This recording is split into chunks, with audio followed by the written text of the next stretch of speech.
What is going on, everybody? It is Dylan with DFS, bringing you a brand new video. Today's video going over the Thursday Night Showdown between the Packers and Lions, where we saw them earlier this season in kind of a disappointing game, depending on what side you were on, the over, the under, Detroit, Green Bay.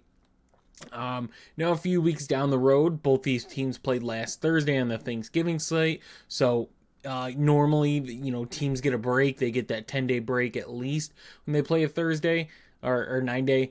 But yeah, they only get a week. So, they're both at the same rest. It's in a dome. So, this one, you don't have to worry about weather. The thing going into it, right? I'm making this early Wednesday morning. Green Bay's dealing with a lot of limited practice players. Detroit's got a few guys that have not practiced this week. One on the offensive line, two on the defensive line. Green Bay kind of all over.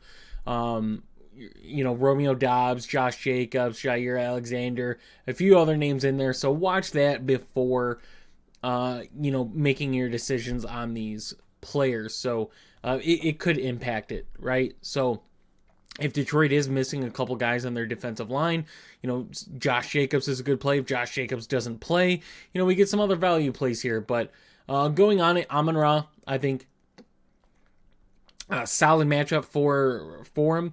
I think for guys with ceiling and safety, he's the kind of guy to go to on this slate. The thing is, on this slate, this is odd, right? You have, at least on the Detroit side, one of the best offenses in the league. High scoring, evenly distributed. Like, you don't see a lot of too much run and not enough pass, too much pass, not enough run. It's really, really well balanced. So Amon-Ra is the only player above 10K. And then you get Jacobs at 9.8, Goff at 9.6, Love at 9.4, Gibbs at 9K. So, like, normally we're getting three players above 10K, maybe even four. Not this one. Not a division game that for Green Bay, this is huge. If they could beat Detroit, this is huge because Minnesota's a tough team. So both teams are going to play hard, right? Detroit is just always going to play hard. Green Bay's got to play harder to try to keep in division, because if not, they're going to have a wild card game. So I do like Amon-Ra on this one.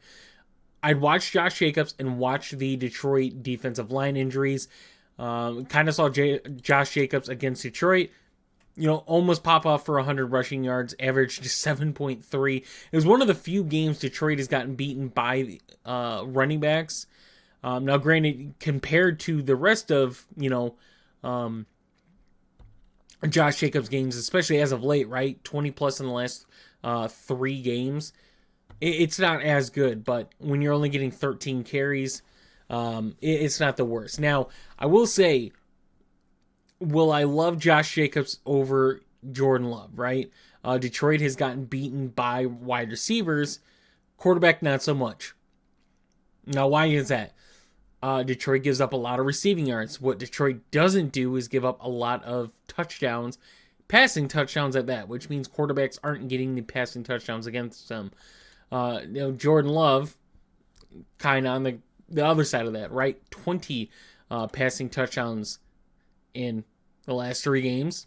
He's gotten 5. So it's not saying that Jordan Love is an anomaly by any means. You look at the game against Detroit, right? 273 yards. That's not bad. 0 touchdowns, 1 pick. So, 273 isn't bad. It's really not bad for a quarterback, but 11 fantasy points out of it, versus you go to receiver and we go to Jaden Reed. Jaden Reed has a great game, right? 19.3 in that one against Detroit. So I do like Jordan Love in this one. I think Jordan Love, Jaden Reed is kind of the two that I'm looking at on the Green Bay side. On the Detroit side up here, I like Amon-Ra for safety. I like Jared Goff just because Jared Goff, 22 passing touchdowns. you know, the yardage, the passing touchdowns are going to be random, right? He's going to have a high completion percentage. That's usually how it's going to go. But I mean, 81 completion percentage, 1 touchdown, 145 yards, 9.6 against Green Bay. And guess what? That was his worst game he's had this season. And he didn't have a bad game for a quarterback, right? 81 completion percentage, gets a win. It's not bad. So, for quarterback, I would prefer Jordan Love over Jared Goff, but I think Jared Goff is just as good of a play. We go to the running back side. I don't know if it's worth paying up $9,800 for Josh Jacobs when you get Jahmyr Gibbs at $9K. And guess what? Green Bay has gotten beat by receiving backs. Now, normally, we'd say Jahmyr Gibbs is the receiving back for this team. As you can see, he's got 28 receptions on 36 targets for 282. Now we're going to look at David Montgomery. 27 receptions, 29 targets, 277. So neither one is leading, right? Neither one is getting more volume in the receiving game than the other. David Montgomery, the thing with him that you have to look for is the rushing touchdowns. He's got 12 touchdowns in total on the year. Look at his fantasy points. He's been pretty damn consistent. Only one game under 10 DraftKings points this season. And a lot of it is, getting a touchdown, getting some receiving work, splitting the ground carry. So I prefer Jahmyr Gibbs on this one. Just a 400 price difference isn't too much for me. So I prefer him over Montgomery. Jaden Reed, I love his price point at $7,600. I mentioned him and Jordan Love are the two that I'm kind of looking at the most for Green Bay. Jameson Williams, I think, is in a good spot, right? We did not get to see him against Green Bay earlier, but I'm going to show you something. His splits. 18.6 at home versus 7.9 on the road. Kind of look at some of the road teams. Indy, Houston. I'm not really going to count Minnesota, but Dallas, Arizona. So, yeah, the huge split difference is crazy, right? An extra 11 points at home. So I think Jameson Williams is in a good spot if you don't want to play Amon-Ra, but still want to get a receiver. But I'm going to go down even farther to Sam Laporta at 5,600. Now, granted, the volume and work Laporta's gotten is terrible, right? 31 receptions in 11 games this season. They are not using Laporta. They don't need to. They just don't. They've been so good on the run using Jameson and Amon-Ra. Laporta is just kind of, hey, if he's there, right? But he's gotten, over the last 5 weeks, pretty consistent 6 targets in a game. The only game he didn't was against Green Bay, right? So, now, also, if you look at the fantasy points, 15.6, 15.6, 16.8, 4.8, 4.9. So he's either consistently good or consistently bad. It just depends on how you look at it. Last week against the Bears, 3 receptions, out of 6 targets, 6 yards, but he got 2 touchdowns. So for his price point, for the matchup, I like Laporta. But he is a boom or bust. That is his, as of late, that is how he's been. Now, Christian Watson, Romeo Doubs, you're watching the injury of Romeo Doubs. I expect him to play, but doesn't guarantee it. Dontavian Wicks, I don't think is playable. If Doubs is in, he kind of is the 4th wide receiver. And Tucker Kraft playing against, a top 5 defense against tight ends, not really loving it there. So I think if you're looking for consistency and safety, you're looking at Jaden Reed for the pass catcher. Possibly Christian Watson is the number 2 guy, but I'm not really interested in Dobbs, Tucker Kraft, Dontavian Wicks as of right now. for this, right, getting a piece of Detroit's team is Jake Bates at 5,200, who did miss his first field goal against the Bears last week, but still ends up with 12 points, right? Detroit gets down the field a lot, and they're either scoring touchdowns or field goals. You do have a head coach who likes to go for it, which in turn sometimes hurts the kicker's potential points. But I think Bates is in a really good spot. McManus is in a good spot on the other side. If you want to factor in how good Detroit is in the red zone, right? You go back to week 9 for him. He still gets 3 field goal attempts, right? Only gets 6 points. He hits that other one. You're looking at what, 9 or 10 points. So it's not saying he doesn't pay off in that one because he gets 10 in that one. And you go to Bates, the same thing against Green Bay. They were just solid, went for it. Doesn't really need to. So you could see a tale of two tails there with the kickers. The defenses, they got to be in play too, right? We've seen Detroit Green Bay games go over 50, or we've seen them under 40. You go and look at their game week 9. Detroit's defense, 9 DraftKings points.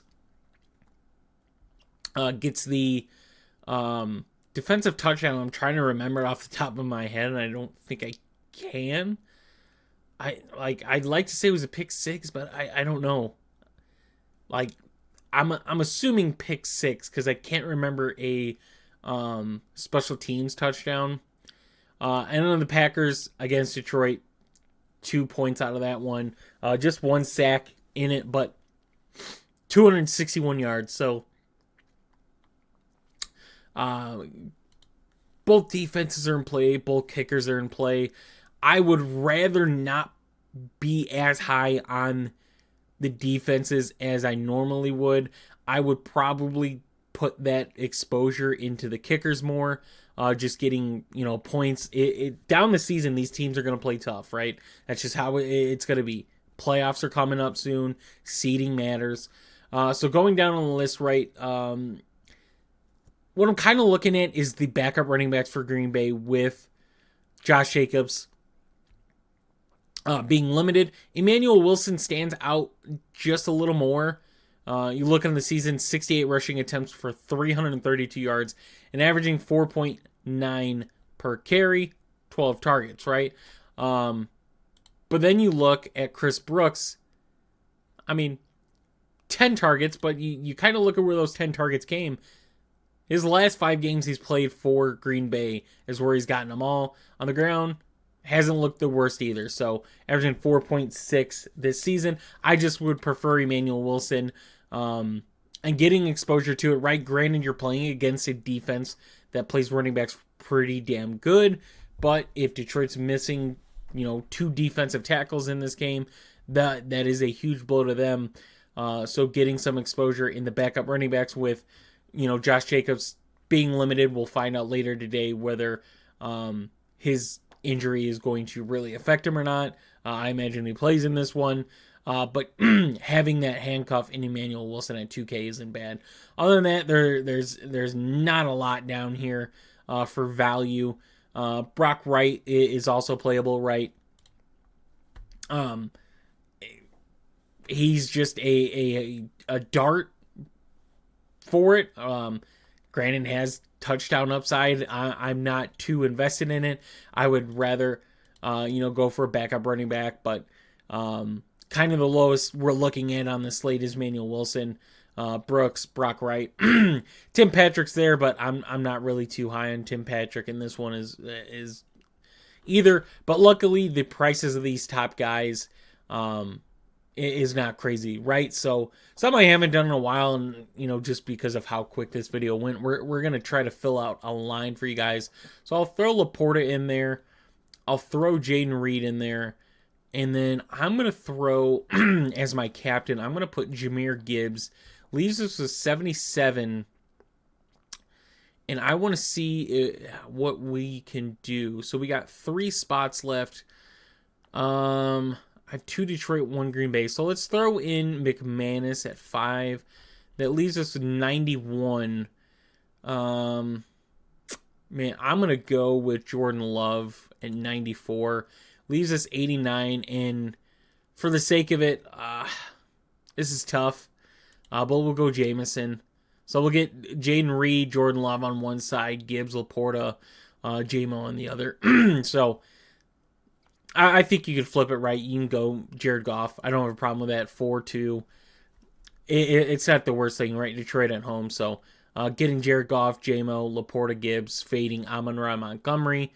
And then the Green Bay side, you're getting Jaden Reed and McManus. You're planning on a Detroit onslaught for that. So just an example for you guys.